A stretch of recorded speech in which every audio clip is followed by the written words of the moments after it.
Hello everyone, welcome back to my channel. আজকে আমি আপনাদের সঙ্গে শেয়ার করব কিভাবে আপনারা ঘরে বসেই রেস্টুরেন্টের মতো মজাদার রামেন তৈরি করে নিতে পারবেন। খুবই সহজ একটা রেসিপি, কিন্তু তারপর আমি চেষ্টা করেছি কিভাবে আরো সহজভাবে এটাকে উপস্থাপন করা যায় আপনাদের কাছে। আপনারা কিভাবে আরো সহজভাবে এটাকে তৈরি করতে পারেন। এখানে নিয়ে নিয়েছি Korean hot and spicy chicken ramen. তো মার্কেটে বিভিন্ন ধরনের কোরিয়ান রামেন পাওয়া যায়। আমি এটা নিয়ে নিয়েছি কারণ এটা নুডলসগুলো অনেক মোটা মোটা হয় এবং খেতেও অনেক মজার হয়। ফার্স্টে আমি রামেন তৈরি করার জন্য যে যে উপকরণগুলো লাগবে সবগুলো একসাথে গুছিয়ে সাজিয়ে নিয়েছি। আমি নিয়ে নিয়েছি পেঁয়াজ কুচি, নিয়ে নিয়েছি রসুন কুচি, আদা কুচি, টমেটো কুচি, নিয়ে নিয়েছি লেটুস পাতা, নিয়ে নিয়েছি ক্যাপসিকাম এবং নিয়ে নিয়েছি মাংস, নিয়ে নিয়েছি নুডলসের প্যাকেটে থাকা স্পাইসি সসটা, আর নিয়ে নিয়েছি মশলাটা। আমি প্যাকেট থেকে নুডলসটাকে বের করে রাখছি।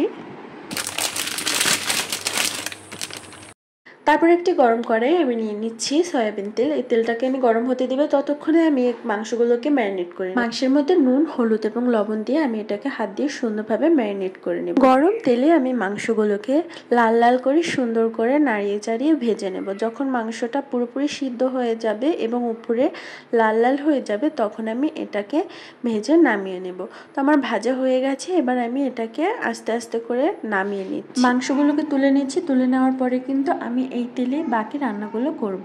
এবার আমি তেলের মধ্যে দিয়ে দিচ্ছি পেঁয়াজ কুচি, তারপর আমি দিয়ে দিচ্ছি রসুন কুচি, এরপরে আমি দিয়ে দিচ্ছি আদা কুচি। এবার এটাকে আমি সুন্দরভাবে নাড়িয়ে চাড়িয়ে ভেজে নিব।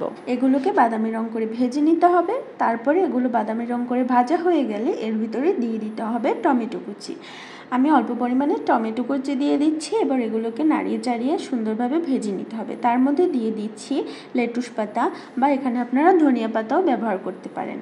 এবার এটাকে সুন্দরভাবে ভেজে নিচ্ছি। এবার এটা ভাজা হয়ে গেলে এর ভিতরে দিয়ে দিচ্ছি পরিমাণ মতো পানি। আমি এখানে 2 কাপ পরিমাণে পানি নিয়ে নিয়েছি। এবার এটাকে নাড়িয়ে চাড়িয়ে মশলাটাকে পানির সাথে সুন্দরভাবে মিশিয়ে দিতে হবে। পানিতে বলক ওঠা পর্যন্ত এভাবে এটাকে হাই হিটে গরম করে নিতে হবে। তারপর এর ভিতরে দিয়ে দিতে হবে নুডলসগুলোকে। আমি নুডলসগুলোকে সুন্দরভাবে দিয়ে দিচ্ছি। এবার খোন্তা দিয়ে নুডলসগুলোকে সুন্দরভাবে ভিজিয়ে দিচ্ছি যাতে এটা ভালোভাবে সিদ্ধ হয়ে যায়। নুডলসের প্যাকেটে থাকা স্পাইসি সসটাকে এবার আমি পুরোটাই এখানে দিয়ে দিচ্ছি। মনে রাখতে হবে 1 প্যাকেট নুডলসের জন্য আপনাদেরকে পুরো সসের প্যাকেটটাই এখানে দিয়ে দিতে হবে। তো আমি পুরো সসটাকে দিয়ে এটাকে এবার সুন্দরভাবে মাখিয়ে নিচ্ছি। দেখুন কত সুন্দর একটা কালার চলে আসছে সসটা দেওয়ার পরে। এটা কিন্তু খুবই স্পাইসি হবে। নুডলসগুলোকে এভাবে করে আমি ছাড়িয়ে নিচ্ছি। এটাকে জাল করে নেওয়ার পরে যখন বলক চলে আসবে তখন এর ভিতরে দিয়ে দিতে হবে নুডলসের ভিতরে থাকা গুঁড়া মশলার প্যাকেটটা। প্যাকেটে থাকা পুরো মশলাটাই আমি এখানে দিয়ে দিচ্ছি। দিয়ে এবার সুন্দর করে নাড়িয়ে ছাড়িয়ে এটাকে আমি নুডলসের সাথে মিশিয়ে নিচ্ছি। এভাবে হাই হিটে কিছুক্ষণ জাল করে নেওয়ার পরে কিন্তু আমাদের গ্রেভিটা অনেকটা শুকিয়ে যাবে। তো তারপরে আমাদের এটাকে নামিয়ে নিতে হবে। নামিয়ে এটাকে আমি এবার সুন্দরভাবে সার্ভ করে নিচ্ছি। দেখুন আমি এটাকে সার্ভ করে নিয়েছি। আমি একটি ডিম সিদ্ধ করে নিয়েছিলাম। ডিমটাকে আমি অর্ধেক করে এটাকে সুন্দরভাবে এখানে সাজিয়ে নিয়েছি। আর আগে থেকে বয়েল করে রাখা মুরগির মাংসগুলোকেও আমি এখানে এক সাইডে দিয়ে সাজিয়ে নিয়েছি।